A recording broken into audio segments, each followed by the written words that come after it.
Hola, buenos días. ¿Se escucha bien? Fantástico. Buenos días nuevamente. Hoy día tenemos una clase súper intensa, podríamos decirlo. Es harta materia. Ojalá podamos verla entera. Eh, pero es súper chora. Ya de verdad yo estoy súper, entre comillas, emocionado por dictarla hoy día porque es harta materia, es bien interesante. Son cosas que de verdad debiesen llamarles la atención sobre esto de las redes neuronales. ¿Ya? Así que vamos a ir un poco más rápido en el repaso, ¿ya? Y de ahí vamos a ir viendo las cosas. Como siempre, interrúmpanme cuando quieran, ¿ok? Entonces, partamos. ¿En qué quedamos la clase pasada? Vimos esto del perceptrón y sus problemas.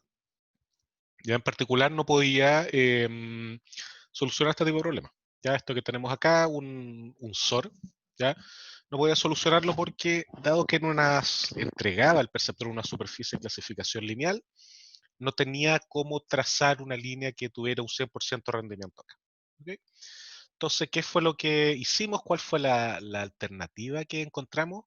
Bueno, dado que uno puede generalizar esto, ¿ya? En ningún lado dice que no puedo conectar más neuronas, más unidades.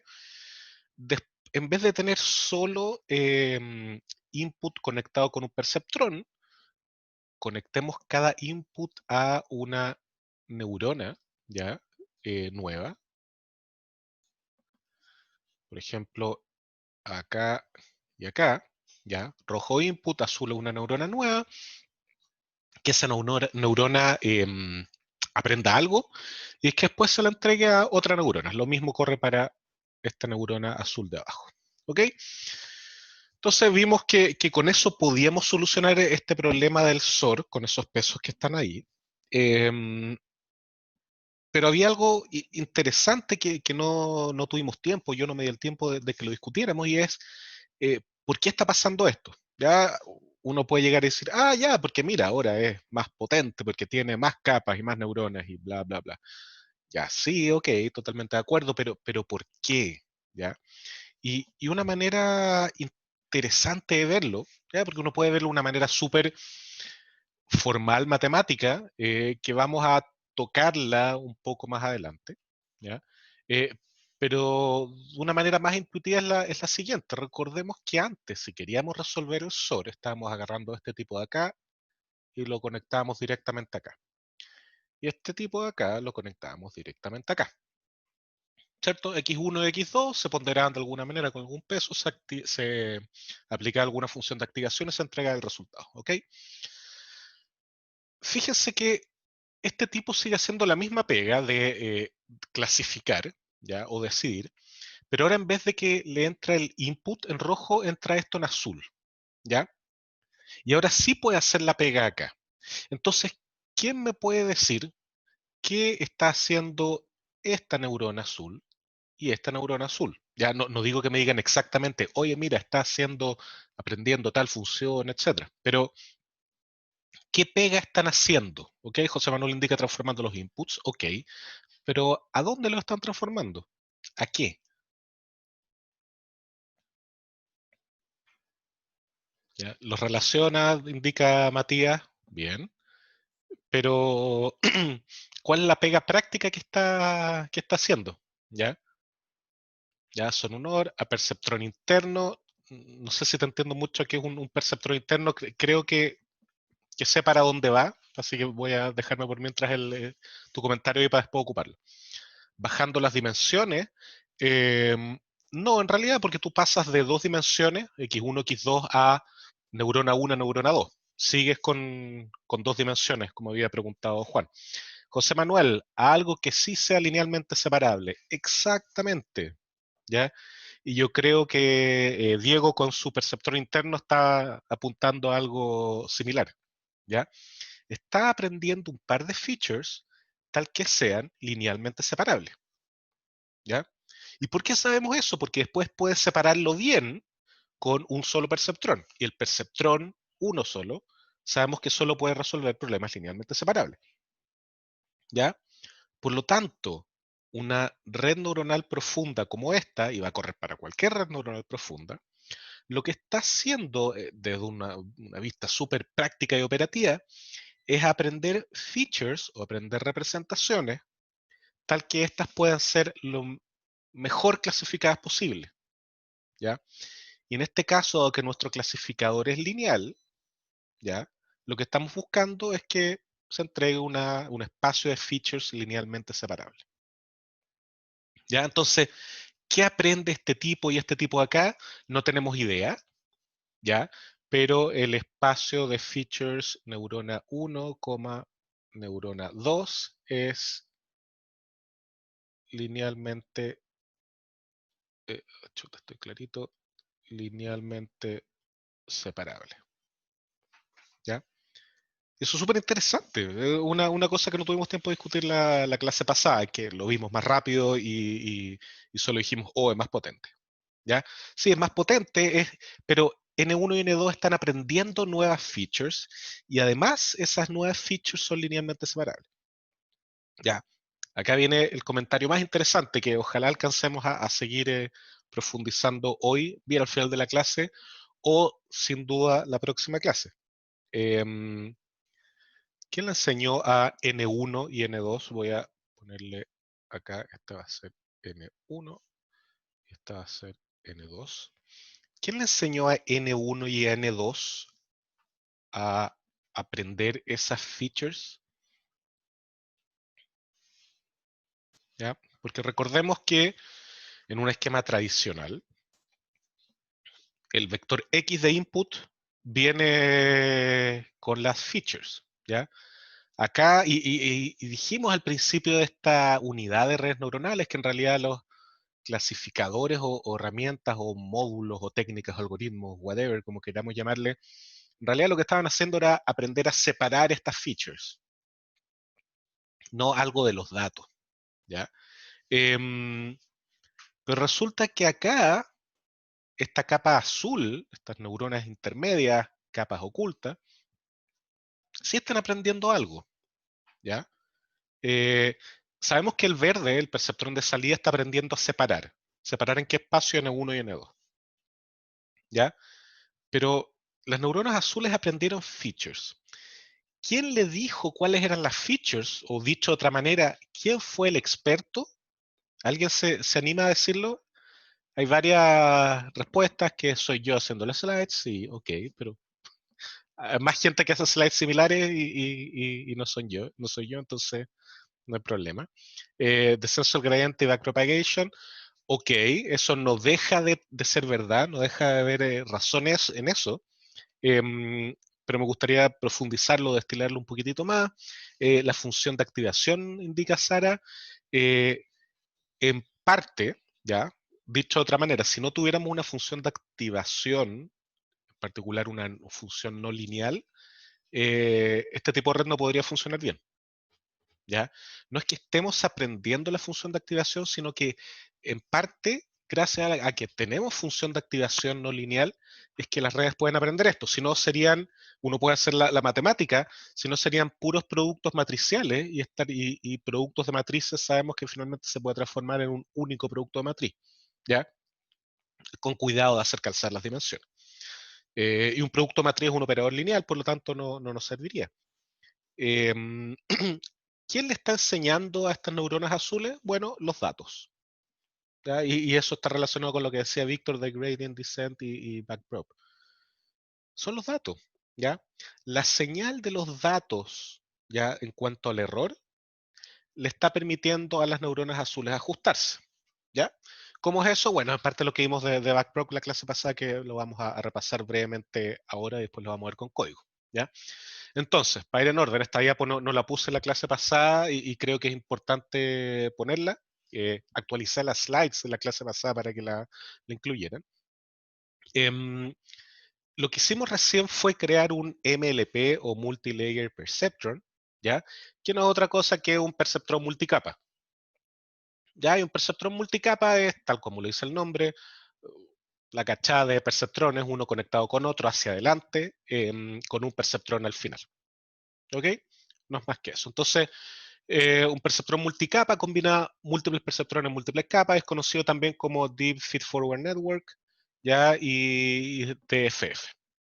¿Ok? Esto es definición más que nada para que cuando más adelante o en otros lados les hablen de perceptrón multicapa o MLP, no digan, oh, pero si no lo vimos, y bueno, sí lo vimos, pero quizá no le dimos tanta ínfula al nombre.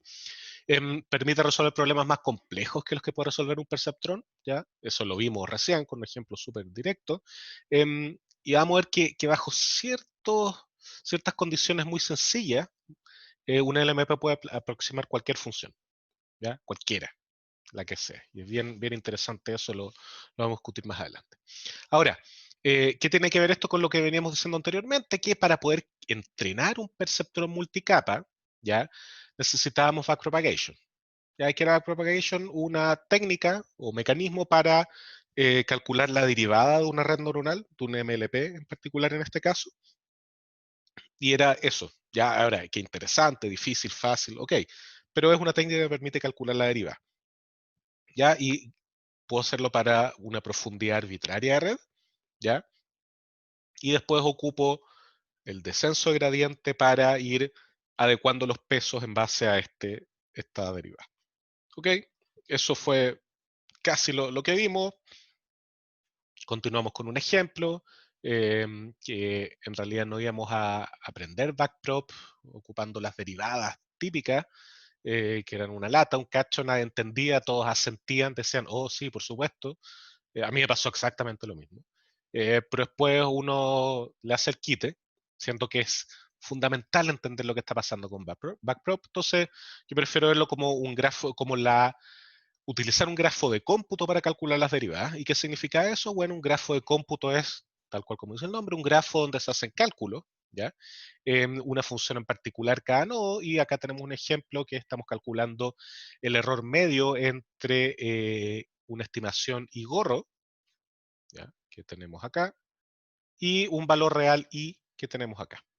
¿Ya? Entonces finalmente esto era W0, X0 más W1, X1 más W2, todo eso menos i, y esto lo elevamos al cuadrado, ¿cierto? Producto después se suma acá, perdón, me faltó sumarle un b por ahí, ¿ya? Resto y elevo al cuadrado, ¿ok? Y esto es mi epsilon que está ahí. Perfecto, ya no hay mayor ciencia, es un grafo, ya se ocupa de otra manera. Lo interesante es que viendo este grafo basta que solo analicemos las derivadas locales para poder calcular la derivada total, ¿ya? ¿Y cómo es eso? Bueno, si yo tengo un nodo cualquiera de este grafo, cualquiera, yo puedo decir, yo tiro la información para adelante llamada las activaciones X, Y Z, ¿ya? Y luego yo digo, empiezo de lo más a la derecha hacia la izquierda a calcular las derivadas, es lo que se conoce como el backward pass. Calculo la derivada y la propago.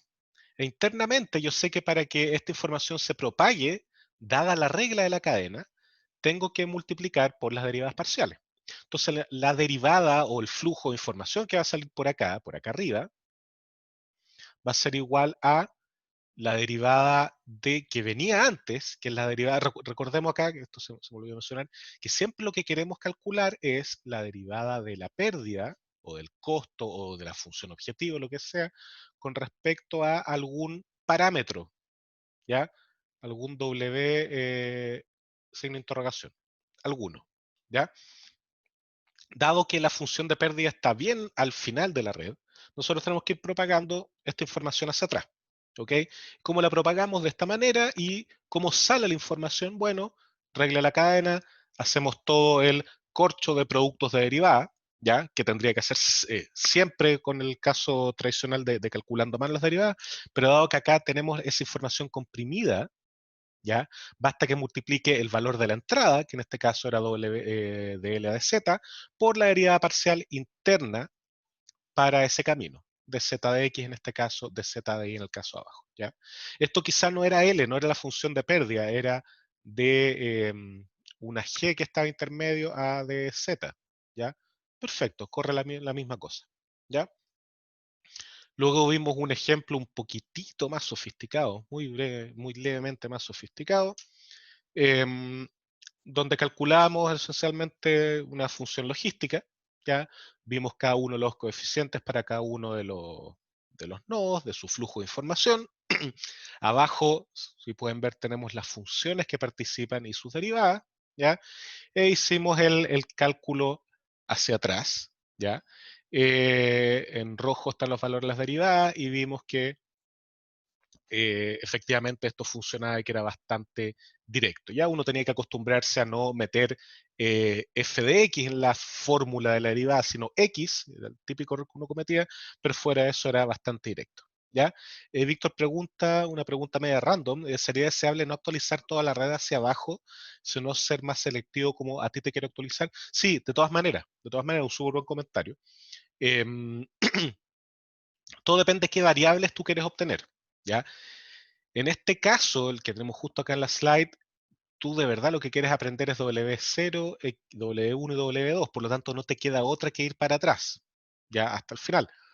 Em, pero si se fijan acá un detalle, esto también te permite calcular la derivada de los X, de los inputs, ¿ya? Entonces uno podría construir un backprop en que en realidad yo tengo los pesos fijos y minimizo la pérdida o maximizo el rendimiento en base a mover los ejemplos.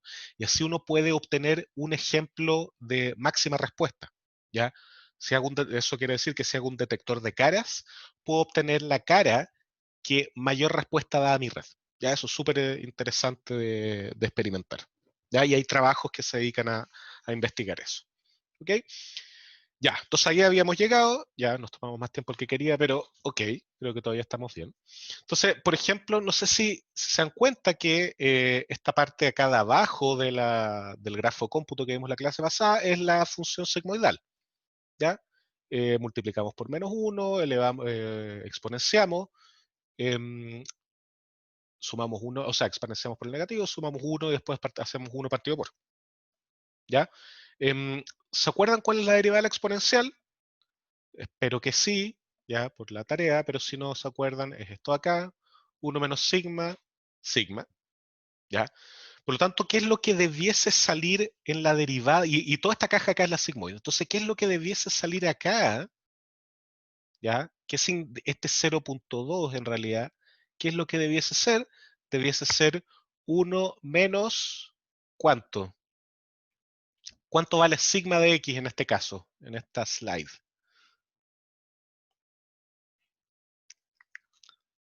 0,73 o 1. 0,73 dice Víctor. ¿Alguien más coincide con el 0,73?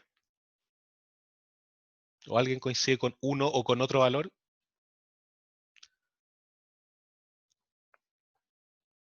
¿Nadie más? Ya, efectivamente es 0,73. ¿Ya? ¿Y por qué 0,73? Porque la derivada me dice 1 menos sigma de x por sigma de x. Si esta es la sigmoide, ¿ya? Si esto es sigma de x, ¿ya? El output de esa caja es este 0,73. ¿Ya? Por lo tanto, la derivada sería 1 menos 0,73 por 0,73. ¿Cierto? ¿Cuánto creen que da eso? Deberían haberlo respondido así. Bueno, obviamente acá hay un lag con la comunicación, pero está el grafo. ¿Cuánto es 1 menos 0,73 por 0,73? 0,73. ¿Ya? 0.2 de entrada. ¿Ya? Porque esa fue la derivada que calculamos acá. Y de hecho ustedes pueden hacer el cálculo así con una calculadora y les va a dar exactamente eso, o aproximadamente eso por la aproximación numérica. ¿Ya? Entonces eso nos da un poco la confianza de que esto efectivamente está haciendo lo que dice hacer. ¿Ok? No estamos inventando cosas y no tuvimos que, imagínense, la derivada de una caja es sumamente complicada, no tenemos idea cómo calcularla, y esa caja puede ser la red. Acá lo que nos está diciendo, Filo, no te preocupes, hazlo por partes, porque hagan las funciones y vas a obtener el resultado igual. ¿Ya? Esa es la gran gracia de este grafo de cómputo. Ya. Eh, Sin más tiempo que perder, vamos a ir a una ventana de Jupyter Lab. ¿Ya? Voy a aumentar el tamaño y voy a ponerle número de las líneas. ¿Dónde está esta cuestión?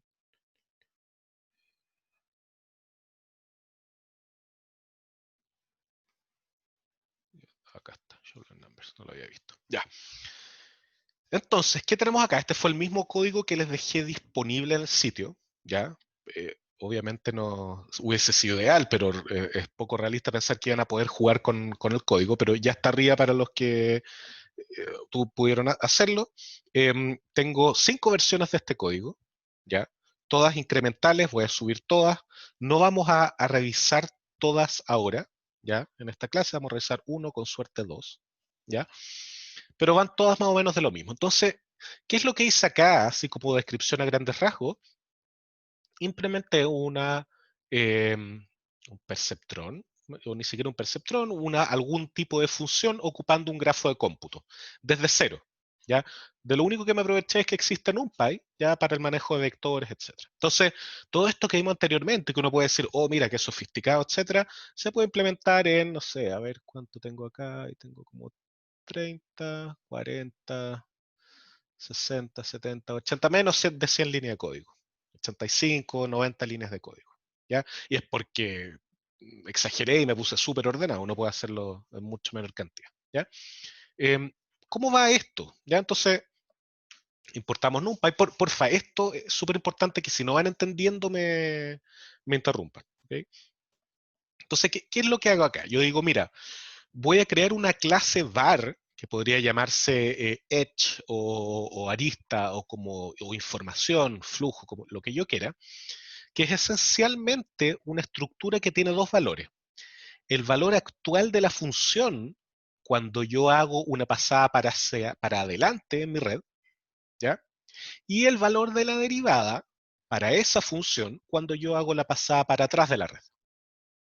¿Ya? Esa va a ser la estructura principal, esencial, clave, como queramos llamarla, para poder hacer el cálculo de las derivadas de esta estructura arbitraria. ¿Ok? Entonces, yo acá, una vez que tengo definido esta estructura clave, digo, ya pues empecemos a crear compuertas o unidades o neuronas, como queramos llamarle. Ya ojalá no le llamemos neuronas, pero como les expliqué, eso es por otro motivo. Entonces, fíjense, yo primero creo una compuerta add para sumar, la inicializo con todos en non y después digo, ¿cómo va a ser el forward? ¿Cómo va a ser el paso para hacia adelante? Bueno, dados dos parámetros x, y, ¿ya? Que son de algún tipo, ¿ya? Que la idea es que sean del tipo var, porque x, y es lo que me va a conectar los distintos nodos entre sí. Yo digo que el self x va a ser x, self y va a ser y el self z, ¿ya? Estoy tratando de ocupar la misma nomenclatura que en el grafo de cómputo este grande donde se calcula las derivadas, o sea, este nodo grande donde calcula las derivadas locales. El z, que va a ser la salida, va a ser una nueva variable, ¿ya? Del mismo tipo que va a guardar, digamos, en su valor, ¿ya? X más y, el valor de x más el valor de y, ¿ya? Y su derivada por el momento va a ser cero. O indefinida quizá podría haber puesto acá, pero por un tema de simplicidad para más adelante conviene poner cero. ¿Ya? Y mi paso para atrás, que tiene que ser la derivada, es, fíjense, lo guardo en el gradiente de x, ya acuérdense que x también es del tipo var, va a ser 1 por la derivada de z, el grad de z. ¿Ya? ¿Y por qué 1? Porque vimos que la suma lo único que hace en cuanto a derivada es multiplicar por 1. ¿Ok? Entonces fíjense todas las cosas que hicimos acá. Con esto ya debe ser más o menos cachar cómo va a ir esta estructura. ¿Ya? Yo defino primero la variable var y después digo que para que mi compuerta yo va a tener tres variables del tipo, tres estructuras del tipo var asociadas. Las dos entradas X e Y después la salida Z. ¿Ya? Y como esas ya sea conectan con una unidad previa o conectan con una unidad posterior, ¿ya?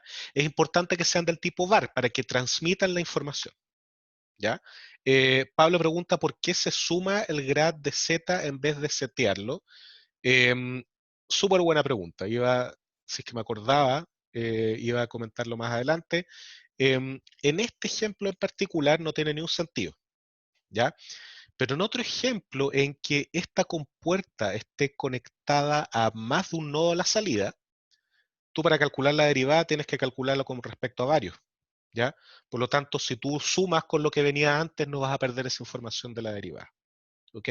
Es netamente por eso, ¿ya? Pero en este caso en particular no tiene ningún sentido. Es cuando una compuerta está conectada a más de una compuerta en el paso siguiente, ¿ok? Entonces, bueno, donde estábamos acá, entonces yo cuando hago el forward conecto efectivamente, fíjese que cuando hago el forward conecto efectivamente la compuerta add con lo que venía antes, ¿ya?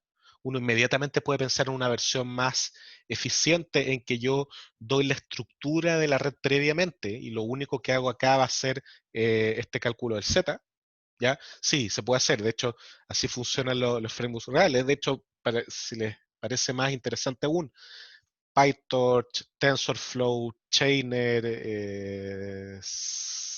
CNTK de Amazon o de Microsoft, todas funcionan así, con un grafo de cómputo por detrás que tiene esta estructura. Eficiencia más, eficiencia menos, pero es así. ¿Ok? Así que lo que están aprendiendo acá, de cierta manera, es la base de los frameworks de Deep Learning reales y modernos. ¿Ok? Entonces, bueno, yo, como les decía, calculaba el Z, que va a ser mi salida, lo conecto efectivamente, creo un link, ya que todavía no está conectado con nadie hacia adelante, ¿ya? Pero por el momento se conecta solo a este nodo. Y después en la derivada, cuando voy para atrás, asumiendo que hay algo de información en Z, ya lo hago pasar para adelante. ¿Ok? No hay mayor ciencia una vez que uno entiende qué es lo que se está buscando hacer. Ya, de la misma manera que yo definí el add, ¿ya? Defino también mul. ¿Qué es lo que cambia? Bueno, el paso forward, donde acá en vez de decir que hago la suma, hago el producto, ¿ya? Y luego en el backward lo que hago es ocupar lo que vimos de la derivada en un grafo de cómputo con respecto a la multiplicación. La derivada entrante desde más adelante en la red, la derivada de z, y luego, si me voy por el camino de x, multiplico por y si me voy por el camino de y, multiplico por x. ¿Ya? Lo mismo que vimos en el grafo grande la clase pasada. Luego creo una compuerta sigmoide, ¿ya? Que si se fijan es distinta a estas dos otras, porque las anteriores eran compuertas binarias, tenían dos entradas, ¿ya? Y esta tiene una, ¿ya? Entonces, ¿qué hago? Ya defino una función auxiliar sigmoide, ok. Digo, cuando hago el forward, digo, ok, self.x igual x, y luego self.z va a ser una variable que va a calcular en la sigmoide, ¿ya? Y cuando voy para atrás, en el backward, ¿qué es lo que hago? Bueno, acá defino una variable temporal para no echar a perder la otra, y digo, mira, self.x.grad, la única entrada o salida, depende del sentido que queramos verlo, va a ser s por 1 menos s por el gradiente que viene desde antes. ¿Ya? Entonces, fíjese la simplicidad de esto. Me da lo mismo cuán profundo esté yo en la red. ¿Ya? Uno. Me da lo mismo qué funciones haya tenido yo posteriormente en la red. Ya, funciones complejas, sencillas, etcétera. Me da lo mismo. Lo único que me importa es conocer la derivada local, ya que eso uno debiese poder hacerlo, porque en general son funciones simples, ¿ya? Y multiplicarlo por la derivada entrante. ¿Ya? Y listo, nada más. Esa es la gracia, la belleza y la simplicidad de este esquema del grafo de cómputo. ¿Ya? Y bueno, ahí defino la función sigmoidal. Posteriormente, empiezo a definir variables. Digo, mira, voy a definir un W0, W1, W2 que van a estar en 2, menos 3 y 3. ¿Ya? Y inputs, por decirlo de alguna manera, X e Y que van a valer menos 1 y menos 2. ¿Ya? Y creo, además, compuertas necesarias.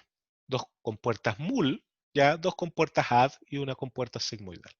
Entonces, si se fijan, esto es exactamente el mismo grafo de cómputo que estábamos viendo recién. La misma cuestión. ¿Ya? Solo que acá tengo dos compuertas add, ¿ya?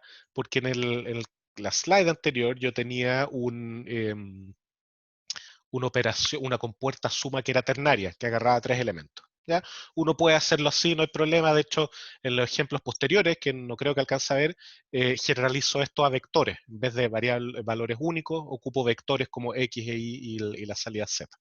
¿Ok? Entonces, acá ejecuto esto. Y acá viene lo interesante. ¿Cómo es la pasada para adelante de esta mini red? Bueno, primero calculo el producto entre W0 y X, que va a ser W0 y X, ya, pasados por la compuerta mul G0. ¿Ya? Luego W1i, que es esa variable, ¿ya? Es mul G1 forward, ¿ya? De W1, i, ¿ya? ¿De qué tipo es esta variable W1i y W0x?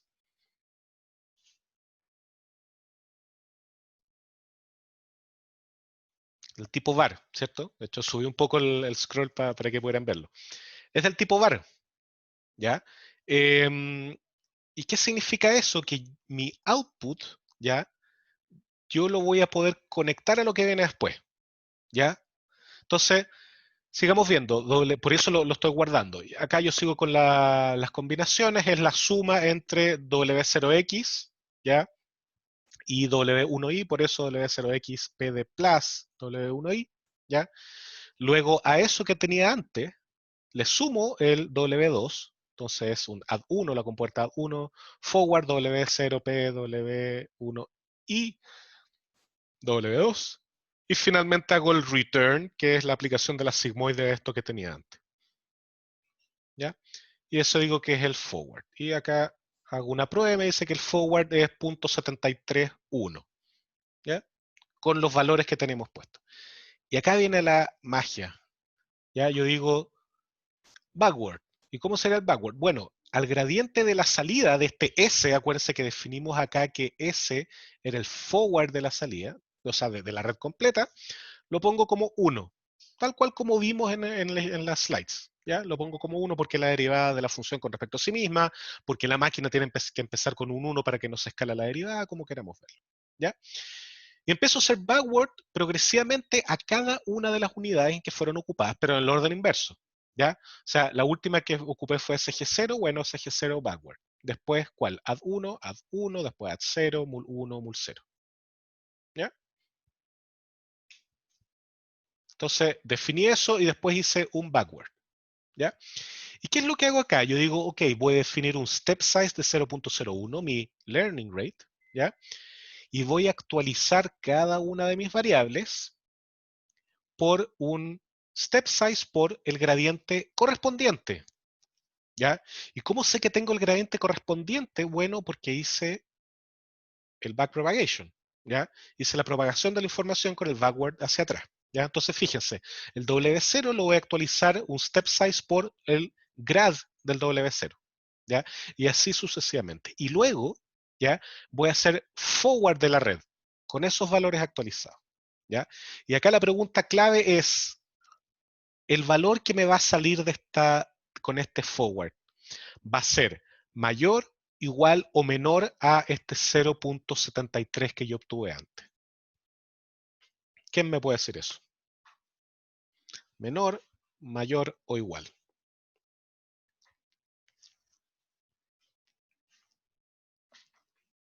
Voy a subir si quieren un poco el scroll para que puedan ver un poco más. Ya no puedo creer que nadie se la juegue, pensé que había perdido la comunicación. Ya, bien, Daniel. Daniel dice igual. Ok. ¿Alguien más dice algo distinto? Nadie se la juega, no puedo creerlo. ¿Ya? Víctor indica que en la sigmoides las derivadas son a tope 1, me tinca que bajaría. Ok.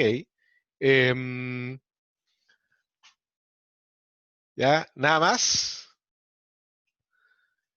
Ya, Luis, con una intuición que, que es, no digo segura, pero es para cubrir el caso, dice, me da la sensación de que no queda igual. Ok, ya.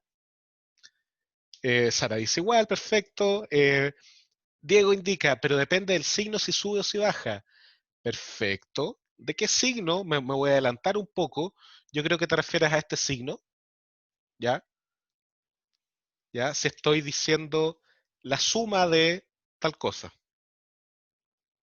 ¿ya? ¿Qué es lo que estamos haciendo acá?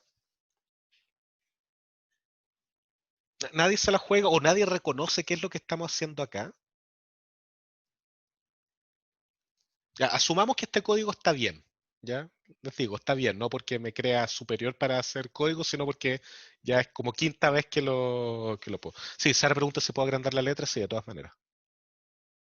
Ya, van a haber menos, pero, o sea, menos de la pantalla, pero van a ver más grandes las letras. ¿Ya? Bien, Vicente. Vicente dice descenso al gradiente. Exactamente, o ascenso del gradiente, alguna de las dos. Pero exactamente eso, estamos haciendo un algoritmo de avanzar en la dirección del más o del menos gradiente. ¿Por qué? ¿Qué hicimos? Calculamos el valor de la red, ya con el forward, luego hicimos un backward, ya, con eso obtuvimos para cada valor variable de la red, en este caso los W y los X, obtuvimos las derivadas, ¿ya? Y si yo luego modifico el valor de cada uno de esos valores, ya, valga la redundancia, por este paso pequeño en la dirección de la derivada, esto va a cambiar, ya, estoy cambiando, efectivamente, ya. ¿Para dónde va a cambiar en este caso? ¿Para arriba o para abajo? Fíjense lo que estoy haciendo highlight con la selección acá del cursor. ¿Ya? Para arriba porque suma, indica Lucas. Exactamente. Ya entonces voy a hacer un ascenso de gradiente con un paso de tamaño 0.01. ¿Ya? Por lo tanto, si yo antes tenía 0.7310, ahora tengo 0.738. ¿Ya? Entonces, efectivamente, como modifiqué en base al gradiente cada uno de esos valores, ¿ya? El cálculo, ya la matemática más, casi la más básica que aprendimos en nuestros primeros años de la escuela, me indica que si tú avanzas en la dirección del gradiente, la dirección de máximo crecimiento de la función. ¿Ya? Fíjense, lo interesante de esto es que estamos cerrando el círculo con respecto a lo que yo les decía que hace muchas semanas atrás, que el descenso del gradiente, y todos decíamos sí, ok, pero no lo, y bueno, calculamos con los ejemplos que puse, etcétera, pero no lo habíamos hecho variable a variable, acá lo estamos haciendo variable a variable, y vemos que para una función con 5 entradas, ¿ya? Si yo todas esas entradas las adecuas en la dirección del gradiente, el output de mi función va a crecer. ¿Ya? Y de hecho, si yo ejecuto de nuevo este backward, ¿ya? Y aquí aprieto de nuevo Shift Enter para ejecutar esto, el valor volvió a crecer. ¿Ya? Porque estoy calculando la derivada parado en este nuevo punto, ¿ya? Mi red ya se actualizó a este nuevo punto, y luego ejecuto la derivada. ¿Ya? Ahora, ¿podría haber descendido esto eventualmente? ¿Podría haber sido un valor menor que el valor que yo tenía antes? ¿Ya? Con el mismo código. Víctor dice si hubiera sido gradiente menor que cero, yo estoy hablando con el mismo código. ¿Ya? Entonces, con el gradiente menor que cero, yo intuyo que lo que te refieres, Víctor, es que ya no estoy avanzando hacia el mínimo o el máximo. ¿Ya? Estoy yendo para el otro lado. ¿Ya? Entonces, Sara dice sí, Víctor dice si escojo un alfa muy grande y me paso, exacto. ¿Ya? Si el step size es muy grande, o incluso si es chico, ¿ya? Yo podría pasarme para el otro lado y empezar a rebotar. ¿Ya? Me peloteo entre los dos lados. ¿Ok? Ahora, dado que esta es una función convexa, ¿ya? Y las funciones convexas, salvo que estén acotadas, no tienen máximo, el máximo está en infinito. ¿Ya? En este caso yo voy a seguir subiendo, subiendo, subiendo, subiendo, ¿ya? Ahora, dado que es una sigmoide finalmente, yo voy a llegar siempre al 1, no voy a subir más, ¿ya? Pero voy a llegar al 1 en el infinito, etcétera. Es una asíntota, ¿ok? Perfecto, ya, estamos más o menos justo en el tiempo. El código backpropagation 2 generaliza esto incluyendo una compuerta producto punto, ¿ya? Entonces, fíjense acá la modificación que hago el dot entre X e Y, ¿ya? Y después la sigmoide sigue igual y después hago el mismo cuento y resulta la misma magia. La backpropagation 3, uno todo en una compuerta perceptrón, ¿ya? Y fíjense que calculo la derivada, ¿cómo se calcula la derivada del perceptrón? ¿Ya? Y obtengo el valor que me va a pasar exactamente lo mismo que antes, más menos aproximaciones numéricas muy pequeñas que hacen que el resultado cambie un poco. Backpropagation 4, ¿ya? Aparte de la compuerta perceptrón, agrego una compuerta loss, ¿ya? Que calcula la pérdida, ¿ya? Agrego un nodo extra, ¿ya? Y después ejecuto esto con descenso al gradiente. Ustedes pueden ver cómo va a ir descendiendo el valor, ¿ya? Fíjense acá lo interesante, lo que acabo de decir, ¿ya? Yo tenía hasta Backpropagation 3 una red, ¿ya? Que calcula una función. Si yo quiero entrenar esa red, lo único que tengo que hacer es agregar un nodo más al final, un nodo loss, una unidad loss, ¿ya? Y ahora voy a minimizar con respecto a eso, y con eso voy a entrenar la red. ¿Ya? Antes estaba maximizando o minimizando el valor de la red, de la función, que no es lo que yo quiero. ¿Ya? Lo que yo quiero es obtener los valores de la red que mejor funcionan. Y eso lo hago agregando un nodo extra, los al final, y después continúo igual haciendo el backward. ¿Ok? Y Backpropagation 5, ahí hago un MLP. ¿Ya? Le meto una capa oculta, ¿ya? Por eso el código es más largo, y de ahí optimizo.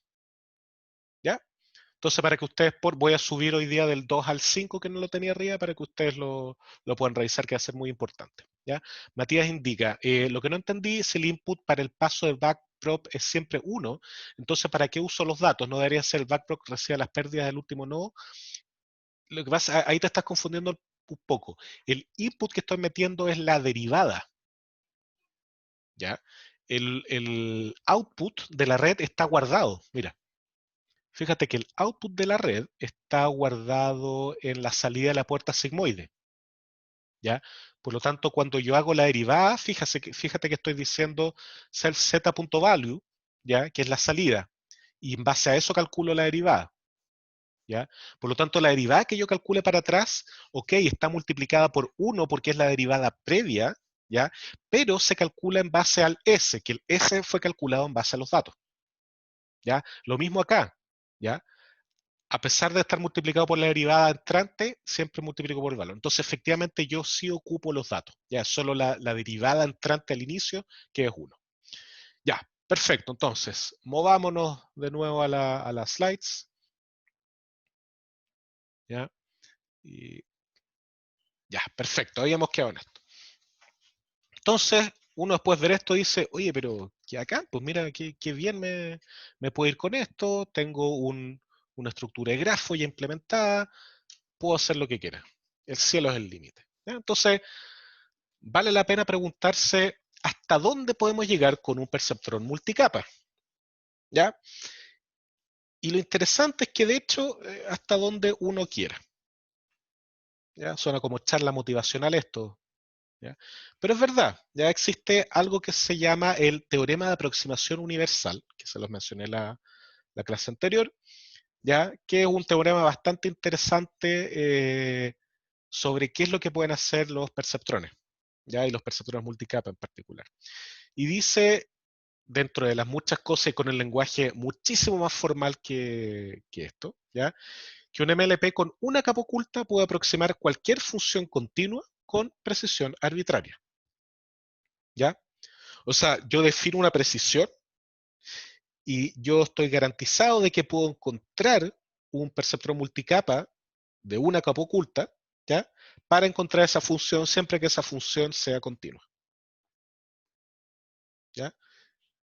Bacán. O sea, este resultado de verdad es como super mind blowing. Es como, de verdad, una cuestión con una capa oculta puede estimar cualquier función continua. Sí, ya ahí vamos a ver las siguientes diapos que intuitivamente es bastante más sencillo de lo que uno cree. No es tan sofisticado. La matemática después se puede poner un poco más complicada, pero intuitivamente es bastante sencillo. ¿Ya? Eh, Uno puede ir más allá incluso y puede decir que un MLP con dos capas ocultas, ¿ya? Es capaz de aproximar cualquier función, una función arbitraria, la que sea continua o no, con precisión arbitraria, ¿ya? José Manuel indica el valor de precisión al ser más grande es mejor o al ser menor es peor. Depende de cómo quieras verlo. O sea, acá para la definición de un poco lo mismo, mientras mayor es mi precisión, más precisa es mi aproximación, ¿ya? O sea, mi delta de error que yo voy a aceptar es menor, pero es de la definición, ¿no? Uno podría tomarlo para cualquier lado. ¿Ya? Ahora, y aquí está el big if, en ambos casos la cantidad de neuronas por capa y la cantidad de capas eventualmente, no, en realidad acá está acotado, pero eso podría ser para otros problemas, puede ser potencialmente muy grande, no está necesariamente acotado por un bound estricto. ¿Ya? Entonces esto le indica a uno que si tengo un problema muy difícil, ¿ya? Yo estoy garantizado por encontrar la solución, pero a un costo eventualmente muy grande. ¿Ya? Y antes de que se emocionen en extremo con esto, fíjense acá lo que estoy diciendo, no estoy diciendo nada del set de entrenamiento, de la generalización, no, nada. Netamente estoy diciendo que da una función, que nosotros sabemos que está representada por mi set de entrenamiento, un perceptor multicapa puede aprenderlo. Está garantizado, ya sea con una o con dos capas ocultas. ¿Ok? Nada más que eso. Acá no dice nada del overfitting, nada de eso. Ya que se va a transformar en un tema unas cuantas slides más adelante. ¿Ok? Ya, ¿alguna duda hasta acá? Vamos a ver en las siguientes slides cómo uno puede entender este problema de aproximación universal. Pero antes de eso, ¿hay alguna duda sobre lo que significa esto? ¿O de lo que dije? ¿Nadie? Ya, Víctor indica, profe, ¿se aplica para cualquier función de salida? Sí, el problema del teorema de aproximación universal se puede ocupar para cualquier función de salida. MLP de una capa si función continua, MLP de dos capas si no es continua. Ahora, esto puede ser salidas de funciones multidimensionales, sí, y ese caso es sencillo porque lo hago coordenada a coordenada, entonces no hay problema. ¿Ya? Víctor pregunta la función de activación. En este caso, el MLP lo estamos viendo con función de activación sigmoidal. Ya el teorema de aproximación universal es con la sigmoidal, pero uno eventualmente puede tener versiones con otra función. No hay problema. ¿Ya? Siempre y cuando sea una no linealidad. ¿Ok? Y acá la gracia es que podemos tener un ancho de red infinito. Esa es la clave de esto que va a jugar un rol importante en lo que viene. ¿Ya? Em, José Manuel indica cómo se trabaja con datos cualitativos. Aquí no puedes trabajar con datos cualitativos, esto es netamente numérico. ¿Ya? Quizá te refieres a categóricos en vez de quali, que es un poquitito lo mismo. Y en ese caso lo que tienes que hacer es pasarlo a datos numéricos. Uno tiene que hacer la transformación. Que no es tan complicado en realidad. Si uno tiene 10 categorías, necesita un vector de dimensión 10 y ponerle un 1 en la categoría que corresponda. Ya no es tan complicado, pero acá tiene que ser numérico. ¿Ya? Matías pregunta si ahora se usa ReLU o no. Sí y no. Vamos a ver la otra clase, yo creo, lo que es la ReLU, que finalmente es una función lineal por tramos. Si lo piensan bien, es igual a la pérdida de un SVM, ¿ya? Porque es cero hasta cierto punto y en adelante es lineal. Esa pérdida se conoce como la hinge loss. Pero por el momento en el MLP, por motivos históricos principalmente, vamos a verlo con la sigmoidal. Ya a partir ojalá al final de esta clase no creo, pero sí en la próxima vamos a ver la ReLU. ¿Ya? Vicente pregunta, ¿la dirección de steepest descent o ascent es siempre la mejor o existen direcciones mejores? Súper buena pregunta, excelente. Localmente, tú sabes que esa es la mejor, pero localmente en una vecindad infinitesimal, ¿ya? Pero efectivamente tú puedes escoger una dirección que quizá en un paso no es la óptima, pero en dos pasos o en un paso más grande si te hubiera llevado a mejor lado.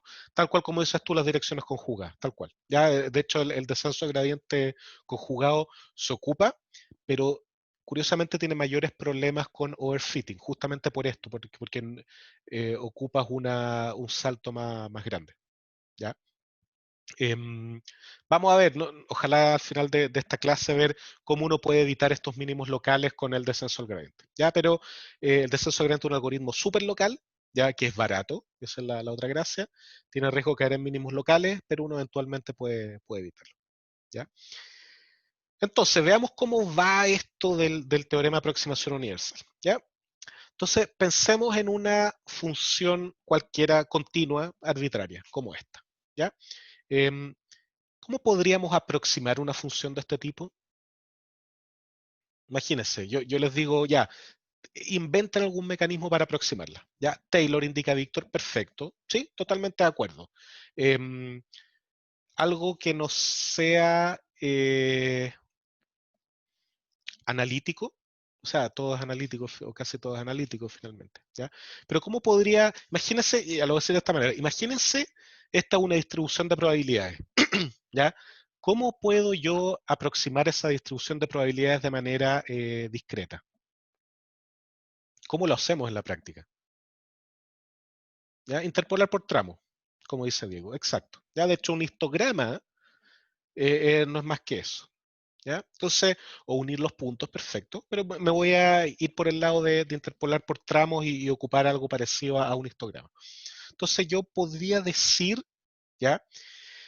Que acá, como indico a la izquierda, yo podría aproximar esta función por una serie de cajas, ¿ya? Estos rectángulos, uno detrás de otro, lo más pegados posible para aproximar esta superficie, ¿ya? Y si no estoy satisfecho para aproximar esta función, yo puedo decir, bueno, aumento la precisión. ¿Y cómo aumento la precisión en este caso? Bueno, haciendo las cajitas más angostas, ¿ya?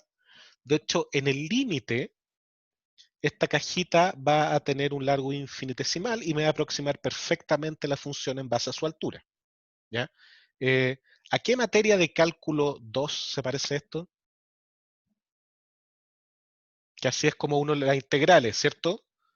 Ya, Daniel fue un poco más allá, fue con Riemann. ¿Ya? Las integrales, exacto. Uno, al menos a mí, yo recuerdo que me enseñaron con una unidad de área, y después una unidad de volumen, ¿ya? Y después lo hacíamos el dx, lo achicamos y creamos la integral. Acá es el mismo cuento, ¿ya? Solo que no vamos a calcular el límite, porque eso significaría tener neuronas infinitas, ¿ya? Que no es lo que queremos. ¿Ya? Pero por eso el teorema dice aproximación arbitraria. ¿Ya? Yo puedo hacer estas cajas tan delgadas como quiera, ¿ok? Y con eso va a aumentar lógicamente la cantidad de neuronas que yo necesito en la o las capas, ¿ok? Ya, perfecto. Ahora viene un paso clave. Esta misma aproximación, ya, con cajas, yo la puedo hacer sumando muchas cajas, ¿ya? No es necesario que sea una función que describe todas las cajas, sino que yo puedo tener muchas funciones que cada una describe una caja. ¿Ya? Por lo tanto, esta función compleja de acá, yo podría componerla como esta F1, que es esta caja de acá, F2, que es esa caja de ahí, ya esto lo voy a escribir acá para que quede más claro, este sería mi F1, esa caja, F2 va a ser esta caja, F3, ya, perdón, hasta algún Fn arbitrario, ¿ya? Entonces, ok, ninguna cosa extraña ahí, en vez de tener una gran función compleja, yo tengo una composición aditiva de funciones. Fantástico. Ahora, alguien de ustedes podría decir, ¿y qué tienen que ver estas cajas con lo que hemos visto hasta ahora? ¿Ya?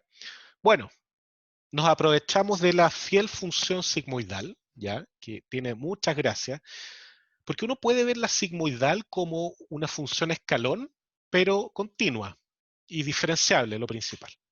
¿Ya?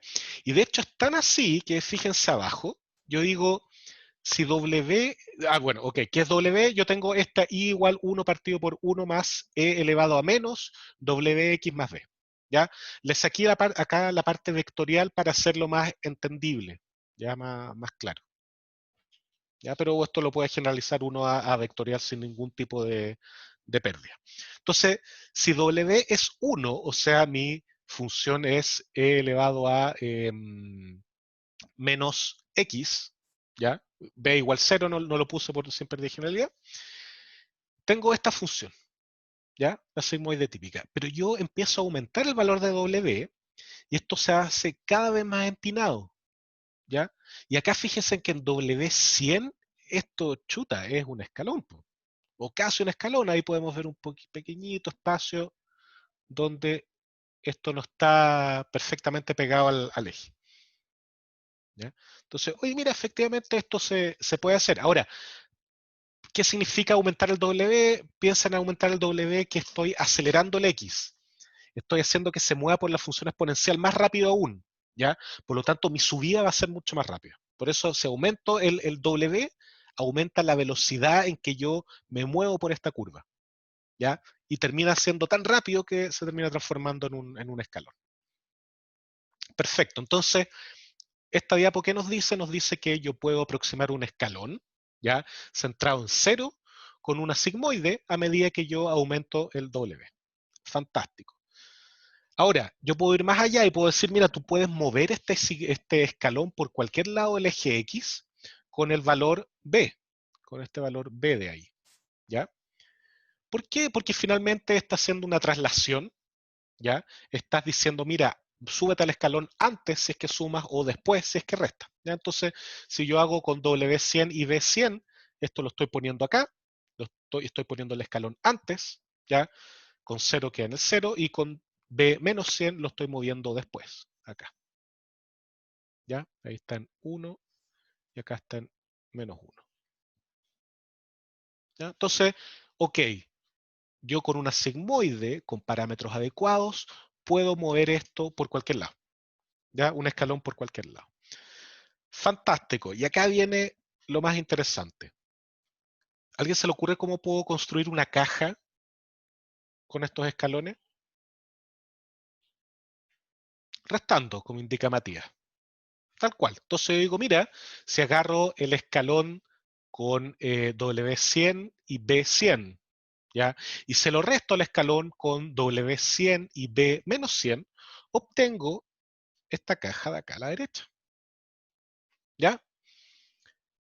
¿Qué es una caja? Ya que parte en menos 1, tiene altura 1 y después baja en 1,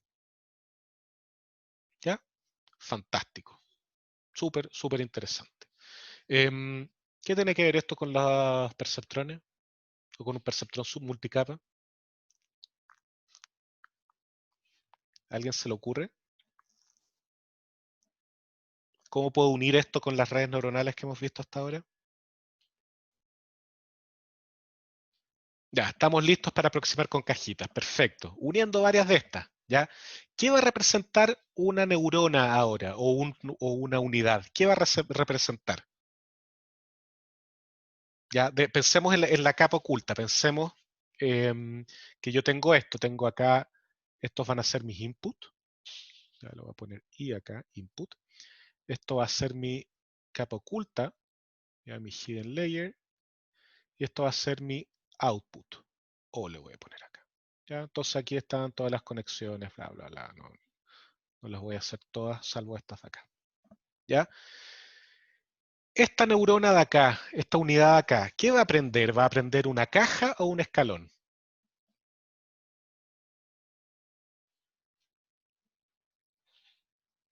¿Quién me puede decir? Un escalón. ¿Ya? ¿Por qué un escalón? Porque vimos que cada neurona finalmente es una sigmoide. ¿Ya? Y vimos que con una sigmoide yo podría simular el escalón, ¿ya? Por lo tanto, yo necesito estas dos, ¿ya? Para hacer una caja, ¿ya? ¿Y cómo tengo que combinarlas? Bueno, basta que acá a esto le ponga el peso, perdón, le ponga 1 de peso y a este le ponga menos 1, ¿ya? Entonces sería esta de acá y esta de acá, ¿ya? Perdón, esta lo voy a alargar más, ahí. ¿Ya? Entonces sería 1 y menos 1. Y si yo quiero escalar esta función a lo alto, porque lógicamente la función que yo quiero estimar no va a ir con altura 1, ¿ya? Yo lo escalo, ¿ya? En vez de 1 pongo 10, ¿ya? O menos 10. ¿Ya? Entonces Lucas indica, pero ahí no tiene que poner otra capa. No, pues porque tengo mi capa de input, estos van a ser perceptrones, ¿ya? Y luego los va a ir combinando este otro perceptrón de salida. Esta es la capa oculta que necesito. ¿Ya? Entonces, visto desde otra manera. Ah, bueno, y lo más interesante que yo acá, si esto lo combino con 1 menos 1, ¿ya? Tengo otra caja más, ¿ya? Y si acá sigo con otras, puedo tener más cajas, ¿ya?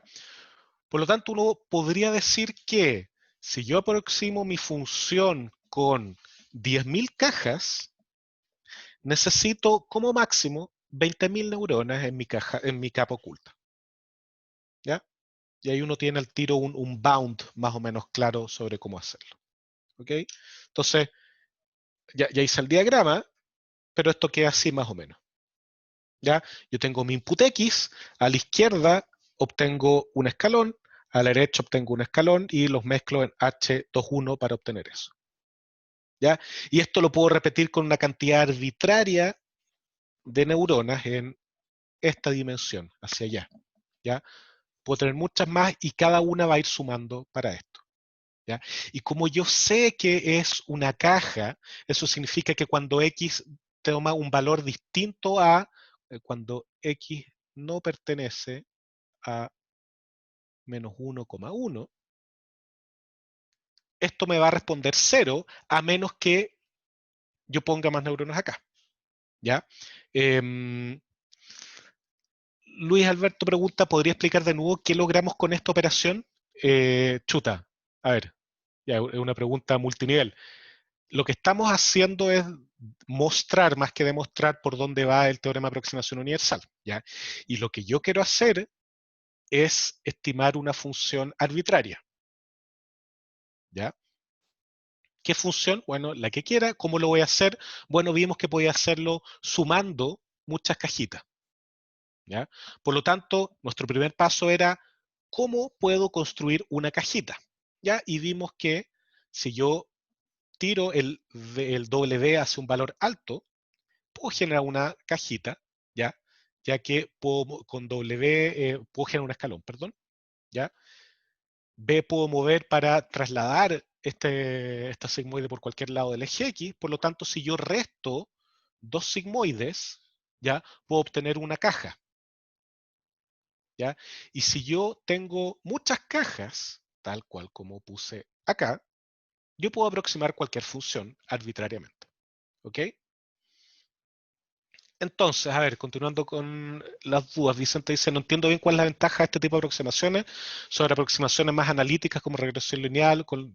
Ya, es que no es que vayamos a hacer esto en la práctica, ¿ya? Y no estoy diciendo que una red neuronal funcione así, ¿ya?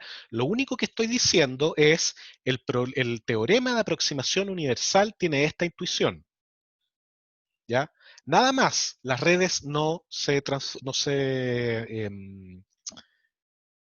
conforman, no se construyen así, ¿ya? De hecho, puedo ocupar otra función de activación, puedo tener más capas, etcétera, ¿ya? Acá lo único que estoy diciendo es, oye, ¿cómo funciona este teorema de aproximación lineal? Ah, mira, lo puedes ver de esta manera, ¿ya? Nada más, no tomen que esto es cómo opera la red, ¿ya? Es para demostrar que la red puede hacer cualquier cosa, ¿ya? Y el approach que tomamos es que yo digo que aproximo cualquier función con caja, que dos unidades, dos neuronas, me pueden formar una caja, por lo tanto yo necesito dos X o dos K neuronas si quiero aproximar una función con K cajas, ¿ya? Y si eso lo puedo tirar a un límite bien grande, puedo aproximar cualquier cosa que sea continua, ¿ya? No es más que eso, ¿ok? Ya, entonces espero que a Vicente le haya quedado claro, espero que a Luis le haya quedado claro. Em, y Luis también dice, esa función podría ser incluso un muestreo de datos, digo, podría ser algo lineal, igual sirve, o algo no lineal. Si uno podría pensar en que yo muestreo en las partes clave para hacer la aproximación. Sí, ya, pero de nuevo, como decía antes, esto no es la manera en que trabajan las redes, esto es cómo funciona el teorema, ya por dónde va. Perfecto. Ya. Entonces, uno terminando esto llega y dice, tate, o sea, ¿qué más quiero de Machine Learning que un mecanismo que aprende todo? ¿Ya? Porque eso es lo que estoy diciendo. Ah, ya, perdón, Josefina, hay una pregunta, dice Josefina, ¿y cómo le cambio la altura a las cajas? Sí, sí es importante, bueno, en esta diapo pues, puedo mostrar, se lo cambia con esto. Ya, con eso la estoy escalando. Aquí podría tener más 10 y mi caja va a tomar altura 10. ¿Ya? Pero tiene que ir pareado el más 10 con acá con un menos 10. ¿Ya? Entonces no cambia el problema. ¿Ya? Em, entonces yo podría llegar y decir, ¿Qué más quiero? Tengo un mecanismo que aprende cualquier función que yo le tire, sea continua o no continua. ¿Ya? Tengo un mecanismo como el grafo de cómputo que me permite entrenar esto. ¿Qué más quiero? ¿Ya? Y ahí es donde empiezan a salir los problemas. Ya veamos la siguiente situación. Yo tengo este ejemplo de clasificación que es una espiral doble. Ya que se fijan, tengo dos categorías. Esta categoría, que es como un más, ya, y a veces tiene un círculo, y esta categoría de acá, que es como una X, un signo de multiplicación, una cruz, ya, que va por el otro lado. Entonces, en este paper, los investigadores que hicieron dijeron, bueno, quiero probar que también le va a un MLP versus un SVM, ¿ya? Y pasó esto, ¿ya? El SVM a la derecha, el MLP a la izquierda. Ya aquí los tipos barrieron por todo el espacio dimensional y para cada punto que obtuvieron, le calcularon su categoría, ¿ya? Y Víctor indica, es como más ruidoso. Exactamente, el SVM vemos algo súper suave, ¿ya? Algo bien regularizado. En cambio, en el MLP uno ve algo más ruidoso, y lo voy a poner con otras palabras, algo más sobreentrenado, ¿ya? El tipo, por algún motivo, se adecuó más a algunos puntos que otros. Entonces, esto nos empieza a indicar un poco los problemas que tiene el MLP. Es tan potente que es muy fácil que se sobreentrene, muy sencillo, ¿ya? De hecho, veamos este ejemplo acá. Este set de datos que les muestro, esta figura, se llama Fashion MNIST, ¿ya? Que es el MNIST que conocimos al principio de esta parte del curso, pero en vez de tener números, tiene ropa, ¿ya? Entonces uno puede ver ahí las 10 categorías: polera, pantalones, vestidos, etc. ¿Ok? Y cuando uno entrena un MLP simple, ¿ya? Múltiples capas, etcétera, con este set de datos, uno ve lo siguiente, ¿ya? El set de test es rojo y el set de entrenamiento es azul, y eso que vemos ahí es la pérdida y el accuracy, ¿ya? Entonces, en un lado, a la izquierda, acá, o acá en realidad, estamos viendo que a medida que entreno, mi pérdida en el set de entrenamiento baja, obvio, pero inmediatamente esto empieza a subir. La curva que vimos, o que todavía están viendo en realidad en la tarea, hace así rápidamente, ¿ya? Y después como que se establece, ¿ya? Y eso es pésimo, porque uno esperaría que quizás esto lo hiciera, no sé, más por acá, algo así. Pero no, ¿ya? Y cuando vemos el accuracy, o sea, sí, bien digo, el accuracy, veo que el set de entrenamiento sea para arriba, que es lo esperable, pero acá al tiro sea para abajo. Fíjense, sube un poco y después para abajo, ¿ya? Esta es lo mismo que antes la U invertida, ¿ya? Entonces esto de verdad muere muy rápidamente. Ya se sobreentrena muy rápido, que es justamente porque es tan potente. O sea, chuta, es tan potente que me permite hacer lo que quiera, pero en este caso hacer lo que quiera significa que me aprendo de memoria las cosas, y no es lo que buscamos, ¿ok? Entonces Luis pregunta, o sea que el MLP tiende más al overfitting que se ve para problemas similares, ¿ya? O sea, sé que depende de que cómo esté implementado cada producto, pero sí, tu noción es correcta. O sea, el MLP tiende a sobreentrenarse muy rápidamente, mucho más rápidamente que un SVM, ¿ya?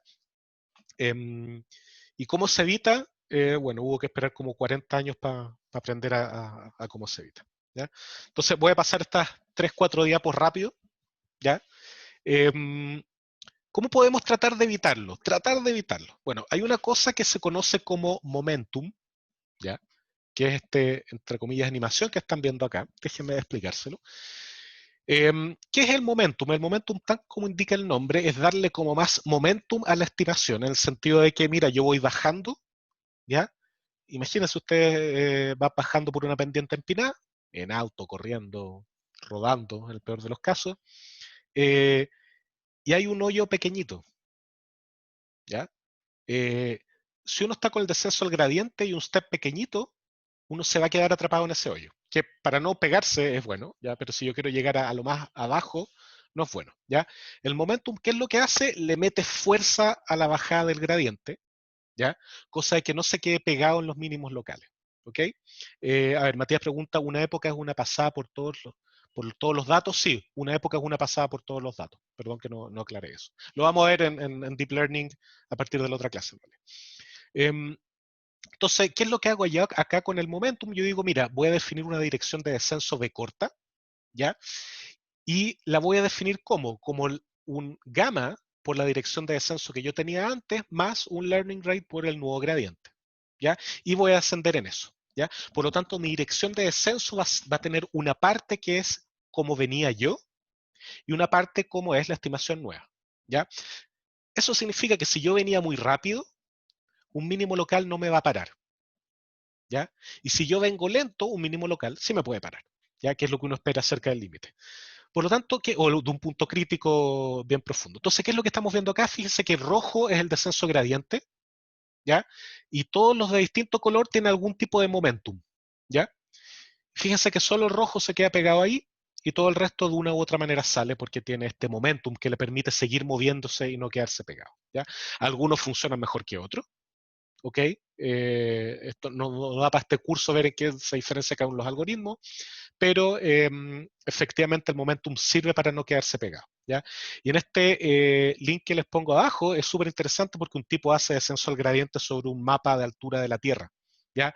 Y ahí va mostrando cómo se va moviendo y si llegamos o no a un mínimo. ¿Ya? Víctor dice, es más común puntos silla o puntos mínimos más común, perdón, tener puntos silla o mínimos más convexos o andan por ahí de las dos cosas.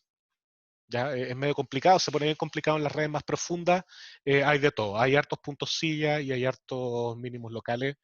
Hay teoremas de eso, lo recuerdo en este momento, pero si tengo que jugármela yo diría que hay más mínimos locales que puntos silla, pero no me acuerdo exactamente del teorema. Ya, pero esto no es suficiente, igual uno se queda pegado. ¿Ya? Entonces, otra manera de evitarlo es la inicialización de peso, ¿ya? Puede ser que lo que pasa es que los pesos grandes hacen que explote el gradiente y los pesos muy pequeños hacen que ocurra algo que se llama el desvanecimiento del gradiente. Entonces, si uno inicializa con mucho cuidado los pesos, uno puede mejorar un poco, ¿ya? Pero no es suficiente, ¿ya? Hay otra cosa que se hace que es normalizar los datos, hacer que cada una de las dimensiones de entrada vaya con media 0 y varianza 1, tampoco es suficiente. ¿Ya? Entonces, incluso con todas estas consideraciones, los MLP con varias capas son muy difíciles de hacer funcionar exitosamente. Muy, muy difíciles. ¿Ya? Entonces, chuta, ¿qué hacemos? Bueno, ¿qué fue lo que pasó en realidad hace como 40 años atrás? Que como las redes tenían problemas no convexos y mínimos locales, eran muy difíciles de entrenar. Su rendimiento no era sustancialmente superior al resto de las técnicas, ¿ya? De hecho, a veces peor. Y la interpretación de los modelos muy compleja. Entonces, ¿qué pasó? La gente se aburrió de ocupar redes. ¿Ya? No ocuparon más redes, ¿ya? Y dadas las restricciones de la época, estoy hablando de 1990, los modelos lineales presentaron una opción mucho más atractiva en rendimiento y tiempo de ejecución. Por lo tanto, pasamos de estar muy felices por tener el backpropagation en el 74, ¿ya? A que no ocuparan más las redes, ¿ya? Llegamos a una época en que se conoció como el AI Winter, el invierno de la inteligencia artificial, ¿ya? Donde no dieron más fondos para la investigación en inteligencia artificial, ¿ya? Todo por culpa de las redes neuronales, ¿ok? ¿Qué pasó en los 90 con esto de los modelos lineales? Bueno, que apareció esta técnica llamada SVM y conquistó todo, ¿ya? Y todo el mundo empezó a ocupar SVM, ¿ya? Y por, no sé, 30, 40 años, ¿ya? 40 años si partimos más o menos del 74, un poquito después, ¿ya? Eh, seguimos ocupando lo mismo y evolucionó el SVM para hacer reconocimiento de dígitos escrito a mano, detección de humanos, detección de objetos, evolucionó notablemente ya durante ese tiempo. Fue la técnica por defecto, ¿ya? O sea, yo cuando empecé mi doctorado, ocupaba SVM, porque era la mejor técnica que existía. SVM glorificado, mucho más complejo que el que vimos en este curso, pero SVM a fin de cuentas. ¿Ya? Yo sé que me pasé un par de minutos, me quedan 2, 3 minutos y termino. Les pido disculpas. ¿Ya? Entonces, ¿cuál es el tema? Que cerca del 2010 las técnicas tradicionales de Machine Learning ya estaban mostrando problemas, signos de saturación. No podíamos mejorar el rendimiento. ¿Ya? No había mejora al meterle más datos, ¿ya? Que es la solución típica. Le meto más datos, anda mejor. No funcionaba mejor, ¿ok? Tampoco estaba claro cómo ocupar distintos tipos de datos, que era una tendencia que se estaba dando. No tenía yo solo imágenes, texto, audio, muchas más, ¿ya? Y resulta que, oh, sorpresa, ya esta técnica vilipendiada en el pasado, las redes neuronales, nos permitieron llegar, entre comillas, a como estamos ahora. Entonces, desde el punto de vista histórico, ya, acá en 2012 ya estamos en el presente de Machine Learning, ya, estamos en el ahora, ya, y fue el 2012 cuando apareció Deep Learning y permitió esto. Entonces uno dice, ya, pues, ¿cuál es la diferencia entre Deep Learning y lo que teníamos antes? Bueno, cuando uno ve la definición de Deep Learning, más o menos estricta, es bastante menos glamorosa de lo esperado. De hecho, es lo mismo que teníamos antes. Dice que cualquier mecanismo de aprendizaje que aprenda al menos un nivel de representaciones intermedias. Ah, un MLP multipack con una capa oculta es Deep Learning. Sí, ya. Eh, Además de esto, también en realidad uno lo considera desde dos capas ocultas, pero ok, da un poco lo mismo. Además de esto, de aprender características de bajo nivel y clasificadores en conjunto, chuta, lo mismo que vimos con el MLP, el mismo cuento. Y la práctica, cualquier red neural con más de una capa oculta. Ya lo vimos recién. ¿Ya? Entonces, como la definición de Deep Learning es lo mismo que lo que teníamos antes de un MLP. ¿Ya? Hay algunas importantes diferencias que vamos a ver justo ahora y con esto termino. ¿Ya? ¿Qué es Deep Learning entonces? ¿Por qué es distinto a los MLP? Ya. Uno, en esta época tenemos aceleradores, ya tenemos las ventajas del cómputo nuevo, por lo tanto podemos tener redes más grandes y ocupar más datos, ¿ya? Eso fue la primera cosa que cambió de los 70 u 80 a los 2010, ¿ya? Segundo, tenemos bases de datos órdenes de magnitud mayores, ya gracias a la digitalización tenemos infinitas imágenes, infinito texto, infinito video, etcétera, ¿ya? Pero lo más importante aún, desde el punto de vista de este curso, bueno, estas dos cosas son la clave. Ya, si no tengo el cómputo, no puedo ocupar muchos datos, y si no tengo muchos datos, no puedo hacerlo. O sea, no sirve nada el cómputo. ¿Ya? Pero lo importante para este curso es que durante estos 30 o 40 años hubo gente, en particular en Canadá, que siguió estudiando las redes. ¿Ya? Y lograron encontrar estructuras y técnicas que permitieran que esto se comportara mejor. Y en particular, ya lograron meterle a la red sesgos inductivos, ¿ya? Y regularización de tal manera que no se sobreentrenara y no se quedara en mínimos locales, ¿ya? Y estas tres cosas unidas son lo que hace Deep Learning, lo que es ahora, y que lo hace distinto a lo que teníamos antes, ¿ya? No es sustancialmente distinto, es una mejora incremental, ¿ya? Pero estas tres cosas permitieron que eso saltara, ¿ok? Entonces, ya, qué bueno, logré empezar a ver un poco de Deep Learning. La próxima clase vamos a profundizar en particular en esto de la estructura, ya el sesgo inductivo y la regularización con las redes convolucionales. Y con eso vamos a terminar la materia del curso. Eso será el próximo martes, porque el próximo jueves vamos a leer el enunciado de la tarea / interrogación 4. Eso, ¿hay dudas? Yo imagino que sí, pero veamos si las puedo contestar todas. Luca indica, vamos a ocupar CUDA. Sí y no. A ver, CUDA de manera explícita no se lo deseo a nadie. Mi tesis de magíster yo lo hice implementando bajo nivel en CUDA y de verdad no se lo deseo a nadie. Por suerte, uno ya no tiene que implementar en CUDA, ya uno lo puede implementar a más alto nivel, frameworks que ocupen CUDA, ¿ya? Y ahí vamos a ocupar en particular, yo soy muy fan de PyTorch, ya en vez de TensorFlow, pero eventualmente podríamos ver lo otro. Vamos a ocupar frameworks de ese tipo que ocupen ya sea CUDA o algún otro framework de bajo nivel. Ya de bajo nivel de hardware me refiero, a software. ¿Okay? Entonces, CUDA o Numba explícitamente no, ¿ya? La idea es que mantengamos un nivel de abstracción alto, por lo tanto vamos a ocupar PyTorch, ¿ya? Que se parece bastante más a lo que vimos del grafo de cómputo, ¿ok? Ahora, si alguien quiere ocupar Numba, fantástico, o CUDA, chuta, ya, ok, suerte, pero lo pueden hacer, pero para el curso general no lo vamos a hacer de esa manera, ¿ok? Más dudas.